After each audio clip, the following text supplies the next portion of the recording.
Good morning সকলকে। কেমন আছো তোমরা সবাই? আমি কিন্তু বেশ ভালো আছি। ঘড়িতে বাজে 9:10। উঠেছি প্রায় 8:30টার একটু পরে।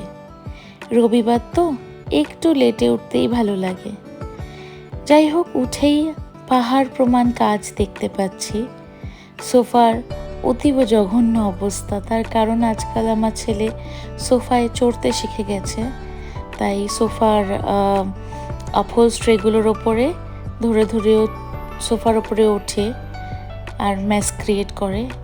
যাই হোক, উঠে আগে আটা মেখে রেখেছি। কালকে আমি একটু আলু আর ক্যাপসিকামের তরকারি বানিয়েছিলাম, আর আমার শাশুড়ি আলু আর টমেটো দিয়ে একটা তরকারি হয় সেটা করে পাঠিয়েছে। তো সেই দিয়েই সকালবেলার ব্রেকফাস্ট সারবো। আমি না এরকম বাটি করে মালাই জমাই, মানে দুধের শর্ট যেটা হয় সেগুলো জমিয়ে রাখি। তারপরে বেশ 10-12 দিন হয়ে গেলে বাড়িতে ঘি তৈরি করছি। এটা সেকেন্ড ব্যাচ। ঘিটা কিন্তু বেশ ভালো হয়। এবার প্রায় 400 গ্রামের মতন ঘি কিন্তু আমি পেয়েছি। আমি ঘি যে বানাই সেটা ভালোই, খুব ভালো হয় খেতে, কিন্তু দোকানের ঘিয়ের মতন যে হলুদ হওয়ার ব্যাপারটা সেটা হয় না। আমি বুঝতে পারি না ওরা হলুদ মেশায় কি করে, কিন্তু আমার বাড়ির ঘিটা কিন্তু বেশ ভালো খেতে হয়, খুব ভালো গন্ধ হয়। এটা গোবর্ধনের ঘি, দেখুন কি সুন্দর হলুদ। আমার সেটা হয় না। পরের বার 1 চিমটি হলুদ মিশিয়ে দেখব হয় কি না। যাই হোক, ঘিটা বেশ ভালো তৈরি হচ্ছে। এরপরে একবার নিশ্চয়ই রেসিপি শেয়ার করব। একটা সমস্যা হয়ে গেছে। 2 দিন ধরে হঠাৎ করে এসিটা কাজ করা বন্ধ করে দিয়েছে। লোক ডেকেছিলাম, বলল কম্প্রেসার খারাপ হয়ে গেছে। 10,500 টাকার মতন এস্টিমেট দিচ্ছে সারাতে। তাই লোকটা নিজেই বলল যে এই পুরনো এসিটা চেঞ্জ করে একটা নতুন কিনে নিই। আজকাল ছেলের আবার নতুন এই পুলে স্নান করার একটা বেশ মজা হচ্ছে ওর, তাই ও এই পুলেই স্নান করছে। মাঝে মাঝে ওর সাথে আমিও বসে পড়ি। ঠান্ডা ঠান্ডা জল বেশ ভালো লাগে। এই এসিটা না আমার যতদূর মনে হয় 20-22 বছর পুরনো। এসিটা একে তো হলুদ হয়ে গেছে, আর তাছাড়া আমি যখন জিজ্ঞেস করি আমার হাজব্যান্ডকে কোন সালে কিনেছিলে, ও এক্স্যাক্টলি বলতেও পারে না কোন সালে কিনেছিল, কারণ বহুদিন আগে। আজকাল আমি আমার তুলসী গাছটাকেও বেশ ভালো যত্ন নিচ্ছি। ঘুটের সার দিয়েছি, ভার্মি কম্পোস্ট দিয়েছি, তাতে বেশ ভালো কাজ করেছে। আশেপাশ দিয়ে ভাবছি আরও ছোট ছোট 2-1টা তুলসী গাছ লাগাবো, তাহলে বেশ সুন্দর ঝাপড়ি ঝুপড়ি হয়ে উঠবে, তাহলেই বেশ ভালো লাগবে। যাই হোক, চলুন আর এখানে সময় নষ্ট করব না, তাড়াতাড়ি খেয়ে রেডি হই, এসি দেখতে যাব। তো যেরকম বলেছিলাম, আমাদের বাড়ির এসিটা খারাপ হয়ে গেছে। একটাই রুমে আপাতত এসি লাগানো আছে, সেটাও হাত তুলে দিয়েছে। তো সেক্ষেত্রে আমরা যাচ্ছি এখন নতুন এসি কিনতে। একটা অনলাইনে অ্যামাজনে আমরা ফাইনাল করেছি, একটু দেখেছি।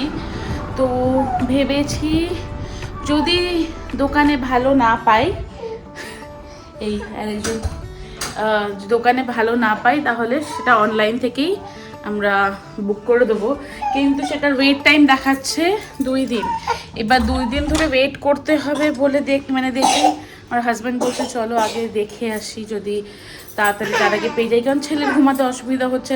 দিল্লিতে যা গরম না, এত প্যাচে, তো সেক্ষেত্রে সত্যিই কষ্ট হয় বিনা এসিতে। মানে আমরা বড়রাই কষ্ট পাচ্ছি, ও তো ছোটো মানুষ, আর এরা তো জন্মাই এসিতে। তো সেক্ষেত্রে আগে দেখে আসি, চলুন যা হবে সেটা আপনাদেরকে দেখাবো, আর কোথায় যাচ্ছি সেটাও আপডেট দেবো। বেরিয়ে পড়েছি, 10:30 নাগাদ বেরিয়েছিলাম। প্রায় যেতে আমাদের 15 থেকে 20 মিনিট লাগবে। 10:30, 11 নাগাদই এত রোদ। দুপুরবেলা তো একদম কাঠ ফাটা রোদ হয়। আর আমাদের যেহেতু ওয়েস্ট সাইডে বাড়ি, এত গরম হয় সামনের 2টো ঘরে যে ওইখানে থাকা যায় না। যেইটা আমাদের বেডরুম, আমরা চেষ্টা করি বাকি সব দরজা টরজা বন্ধ করে ওই দিকেই থাকতে। আমাদের যেহেতু স্কুটি গাড়ি দুটোর মধ্যে একটাও নেই, সেহেতু আমাদের ই রিক্সাই ভরসা। তাই ই রিক্সা করেই আমরা এখন চলে যাচ্ছি। এটা না উত্তমনগরের মেন রোড। এটা এত বিজি, মানে এত বিজি রোড, এটা না কোনো রেড লাইট নেই। তার ফলে কি হয়, সর্বক্ষণ গাড়ি চলছে।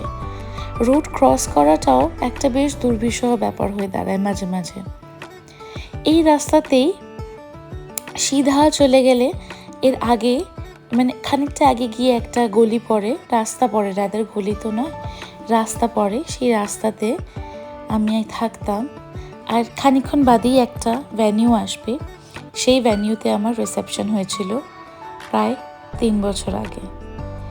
3 বছর হয়েছে বিয়ে হয়েছে, তারপরে সংসার পাতি সব কিছু। আমার সংসারও যেমনি সেজে উঠেছে, সেরকম আমার যে রিসেপশনের ভেন্যুটা, ওটাতেও কিন্তু আমার বিয়ের পরে একবার রেনোভেশন হয়েছে। এখন যেন আরও সুন্দর করে দিয়েছে। আর এই যে ভেন্যুটা আসছে, লাল ফুল লাগানো, সেখানেই আমার রিসেপশনটা হয়েছিল। কোনোদিন পারলে ভেতরটা ঘুরিয়ে দেখাবো বা রিসেপশনের কোনো একটা ছোট্ট ভিডিও শেয়ার করে দেবো। আর এই ভেন্যুটা থেকে না 2-3টে পিলার এগুলেই আমি বিয়ের আগে বেশ কিছু বছর ভাড়া থেকেছি একটা বাড়িতে। সেই বাড়ির রাস্তাটা পড়ে, এই যে রাস্তাটা চলে যাচ্ছে, ওই রাস্তাটার ভেতরে গিয়ে একদম সিধা আমি ভাড়া থাকতাম। আর এই যে গ্রাউন্ডটা দেখতে পাচ্ছ, এই গ্রাউন্ডটাতে না একটা বড্ড বাজে স্মৃতি আছে আমার। বিয়ের আগে আমার হাজব্যান্ড আমাকে একবার মেলায় নিয়ে এসেছিল। এমন নাকরদোলনা চড়িয়েছে যে আমার নেবে বমি পাচ্ছিল। ও আমাকে না, মানে ভয় পাওয়ানোর জন্য বা ওর নিজের মজার জন্যই একদম ওপরের দিকে বসিয়ে দিয়েছে। তার ফলে যখন নাগরদোলনাটা নামছে, আর এত স্পিডে চলছিল যে আমার বমি পাওয়ার জোগাড়।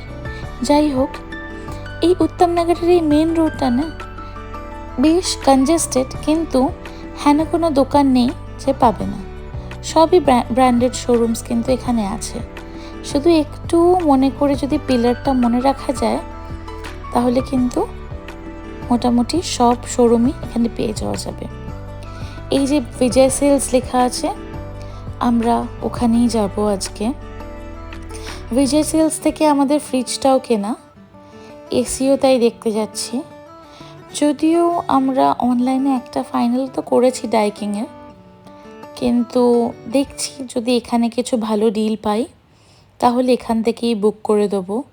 তাহলে হয়তো ওয়েট টাইমটা একটু কম হবে। আর যদি কিছু ডিল না পাই তাহলে বাড়িতে গিয়ে তাড়াতাড়ি করে অ্যামাজন থেকে অর্ডার করে দেবো।